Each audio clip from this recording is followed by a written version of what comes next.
خدا کی عزت کی قسم ہماری زندگی انتہائی قیمتی زندگی ہے۔ اس زندگی کو اللہ کے احکامات کے مطابق گزاریں۔ ایک حدیث آپ کے سامنے میں عرض کرتا ہوں۔ حضرت ابن مسعود رضی اللہ تعالیٰ عنہ سے یہ حدیث روایت ہے۔ اللہ کے نبی صلی اللہ تعالیٰ علیہ وآلہ وسلم نے ارشاد فرمایا اس وقت تک بندہ جنت میں داخل نہیں ہوگا جب تک اس سے 5 سوال نہ کیے جائیں۔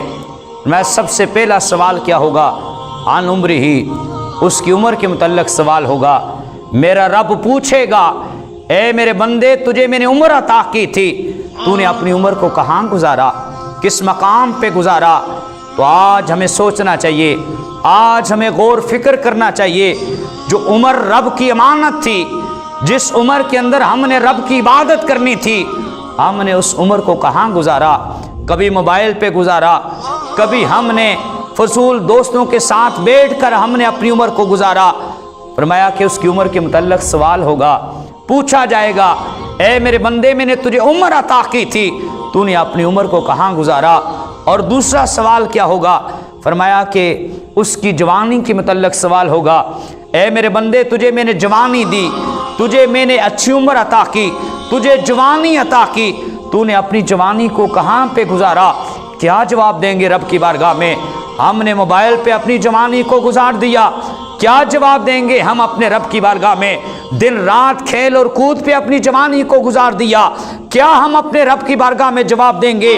ہم پھٹے پہ بیٹھ کر اپنی جوانی کو گزار دیا۔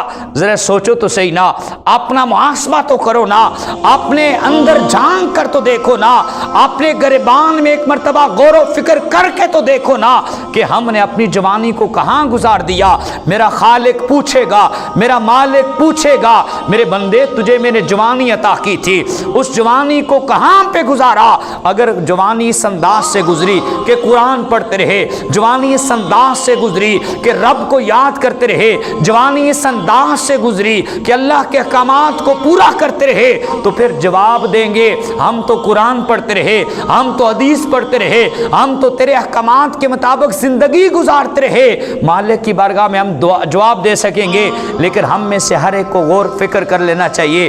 اور تیسرا سوال کیا ہوگا؟ میرا خالق پوچھے گا، اے میرے بندے، تجھ نے مال کہاں سے کمایا، کس مقام سے کمایا؟ ہمیں سوچنا چاہیے، مال کماتے ہوئے غور و فکر کر لینا چاہیے، کہیں حرام کا مال تو نہیں کما رہے، کہیں ایسا مال تو اکٹھا نہیں کر رہے جس میں اللہ کی ناراضگی ہو، اللہ کے رسول کی ناراضگی ہو۔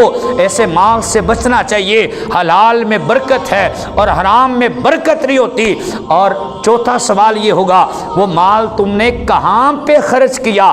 ایک تو مال کمایا کہاں سے، پھر مال کو خرچ کہاں پہ کیا؟ یہ بھی بڑے غور و فکر کی بات ہے۔ ہم فضول مال اڑا دیتے ہیں، کبھی ہم مہندیوں پہ اڑا دیتے ہیں، کبھی دوستوں کے ساتھ گھومنے پھرنے کے لیے نکل گئے، اپنے مال کو ضائع کر دیا۔ تو میرا خالق پوچھے گا، میرے بندے، تجھے مال دیا تھا، تو نے مال کو کہاں پہ خرچ کیا؟ تو خرچ وہاں پہ کرنا چاہیے جہاں پہ میرا رب راضی ہو جائے۔ اور پانچواں سوال کیا ہوگا؟ فرمایا تو نے زندگی کے اندر عمل کیا کیا، تو کیا کرتا رہا، صالح عمل کتنے تو نے کیے؟ بعد میں پچھتاوا ہوگا، بعد میں رونا ہوگا، ہم عمل کچھ نہ کر سکیں گے۔ تو لہٰذا آج اللہ نے موقع دیا ہے، آج ہمارے پاس زندگی کے کچھ اساس باقی ہیں، کچھ سانس باقی ہیں، ان سانسوں کو غنیمت جان کے آج ارادہ کر کے جائیں کہ انشاءاللہ اپنی زندگی کو با مقصد زندگی بنائیں گے۔